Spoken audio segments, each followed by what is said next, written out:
નમસ્કાર મિત્રો, અમારી યુટ્યુબ ચેનલમાં આપનું હાર્દિક સ્વાગત છે। આજે આપણે વાત કરીશું એક સાચી પતિવ્રતા સ્ત્રી વિશે। સત્ય ઘટના। આખી રાત પત્ની પાણી લઈને ઊભી રહી। કંઈક પ્રાપ્ત કરવા માટે કસોટીમાંથી પસાર થવું પડે છે। એક માણસ થાક્યો પાક્યો કામ પરથી ઘેર આવે છે અને પોતાની પત્નીને પાણી લાવવા માટે કહે છે। પત્ની પાણી લઈને આવે છે તે પહેલાં તેને ઊંઘ આવી જાય છે। વહેલી સવારે જ્યારે આંખ ખુલે છે તો પત્ની પાણીનો ગ્લાસ લઈને ઊભી છે। પતિએ કહ્યું, તું અહીં અત્યારે પાણીનો ગ્લાસ લઈને કેમ ઊભી છો? પત્નીએ કહ્યું, તમે ઓફિસેથી આવીને પાણી મંગાવ્યું અને હું પાણી લઈને આવી ત્યાં તમે ઊંઘી ગયા। તમને ખલેલ પડવાનું મન ઉચિત ન લાગ્યું, પરંતુ મને થયું કે તમારી આંખો ખુલશે અને તમને પાણીની જરૂર પડશે તો એટલે હું ઊંઘી નહીં અને પાણીનો ગ્લાસ લઈને ઊભી છું। પતિએ કહ્યું, તું કેવી ગાંડી છે?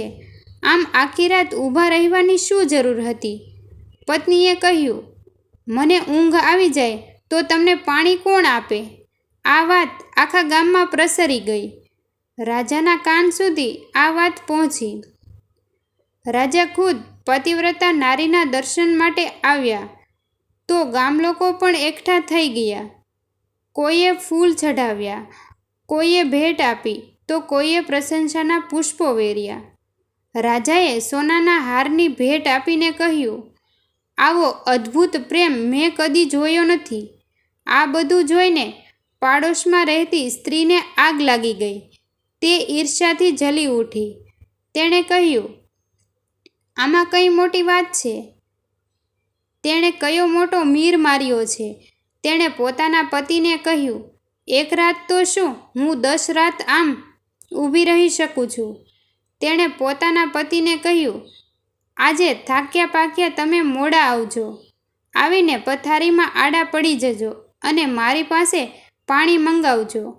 હું પાણી લઈને આવું ત્યાં સુધીમાં તમે ઊંઘી જજો અને હું પાણીનો ગ્લાસ પકડીને ઊભી રહી જઈશ। પતિએ તેના કહ્યા મુજબ થાકેલો નહોતો પણ થાકેલો હોવાનો દેખાવ કર્યો। તરસ લાગી નહોતી છતાં પાણી મંગાવ્યું અને ઊંઘ આવતી ન હોવા છતાં પત્નીને ખાતર પથારીમાં આંખો મીચીને પડી રહ્યો અને છેવટે ઊંઘ આવી ગઈ। પત્ની થોડીવાર ગ્લાસ પકડીને ઊભી રહી। પછી તેને થયું કે અહીં આખી રાત જોવાવાળું કોણ છે? નિરાતે ઊંઘી લઉં, સવારે પ્યાલો લઈને પાછી ઊભી રહી જઈશ।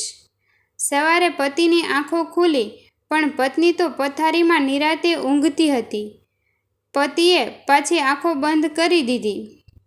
અજવાળું થઈ ગયું પણ પત્ની જાગી નહીં। પતિએ ઊંઘમાં હોવાનો ડોળ કર્યો। થોડીવાર પછી પત્ની જાગી અને પાણીનો ગ્લાસ પકડીને ઊભી રહી ગઈ અને પતિને ઉઠાડીને આ વાત આજુબાજુ ફેલાવી દીધી। પણ રાજા આવ્યા નહીં અને ગામલોકો પણ આવ્યા નહીં। આ સ્ત્રીને ખૂબ ગુસ્સો આવ્યો અને તે રાજાના દરબારમાં પહોંચી અને કહ્યું, આ તે કેવો ન્યાય છે? એક એવું કરે તો તેનું સન્માન થાય અને અમે એવું કરીએ તો અમારો ભાવ પણ ન પૂછાય। એક એવું કરે તો સોનાનો હાર મળે અને બીજાની સામે પણ ન જોવાય। તમે કેવા રાજા છો? તમારો ન્યાય કેવો છે? રાજાએ કહ્યું, તું એકદમ પાગલ છો। તેણે સન્માન મેળવવા માટે આમ કર્યું નહોતું, થઈ ગયું હતું અને તે સન્માન મેળવવા માટે આમ કર્યું એટલે બધું જૂઠું થઈ ગયું। તે મારા દરવાજા પર આવી નહોતી અને તું મારા દરવાજા સુધી પહોંચી ગઈ। જે સ્વાભાવિક હોય છે તે કરવું પડતું નથી, એની મેળે થઈ જાય છે। સારા હોવું, નૈતિક હોવું, ધાર્મિક હોવું સારું છે, પરંતુ તેમાં દંભ દેખાડો હોવો જોઈએ નહીં।